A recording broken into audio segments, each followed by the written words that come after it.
South of the Old City is Nahal Refaim. The stream drains the sediments of southwest Jerusalem. Emek Refaim is mentioned several times in the Bible, hence its name.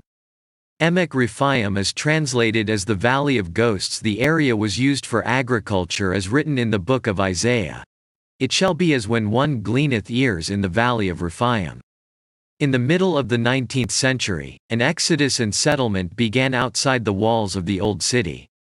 The Templars were a Christian religious movement from Germany. They believed that they would advance the redemption by immigrating to the Holy Land. In 1868, they began to come to Israel and established colonies in Haifa, Jaffa and Jerusalem. They bought land from the Arabs of the nearby village Beit Zapapha, and built in German style the Rephaim colony, also called the German colony. The mountain above the valley is called Abu Tur according to some Muslim traditions, and Gavat Hananiah according to Jewish tradition. Rich Arabs began to build luxurious houses. Nearby, the Jews built the Beit Yosef neighborhood. During the Arab riots in 1929, the Jews left out of fear, and the Arabs took over their homes. The Turks who ruled the country built the railroad from Jaffa to Jerusalem, and in 1892 a train station was established. The station was established near the Khan, which served as a stopping place and overnight for a traveler between Jerusalem, Bethlehem and Hebron. Today the Khan is used as a theater. A neighborhood for the railway workers began to be built near the station. The Greek colony was established in 1900 by Christians who were members of the Greek Orthodox community who lived within the density of the Old City, and wanted to improve their living conditions.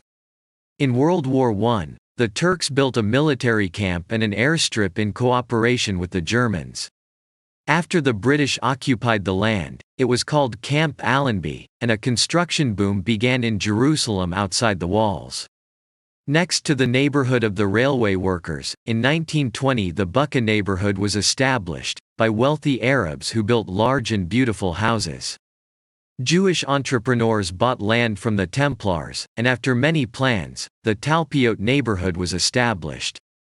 The Makor Hayim neighborhood is named after Hayim Cohen, with whose money the lands were bought. In the early 1930s, an extension of the Talpiot neighborhood called Arnona was built. In the riots of 1929, the Arabs attacked and burned houses in the neighborhoods. In World War II, the British expelled the Templars for their support of the Nazis. At the beginning of the War of Independence in 1948, the Arabs shot at the Jews. The British handed over Camp Allenby to the Arabs. In the Kilshan operation the area was occupied by the Jews, the Arab residents of Bucca abandoned, and also most of the Christian residents of the Greek colony. The new border crossed Abu Tur, from the east under the control of the Kingdom of Jordan, and from the west the German colony, Talpiot, and Arnona in the State of Israel. The Talpiot transit camp was established. Many Jewish immigrants settled in the neighborhoods, and additional housing was built. In the Six-Day War there was a tough battle in Abu Tur and the area came under Israeli control. Since then the neighborhoods have grown and some have been rebuilt.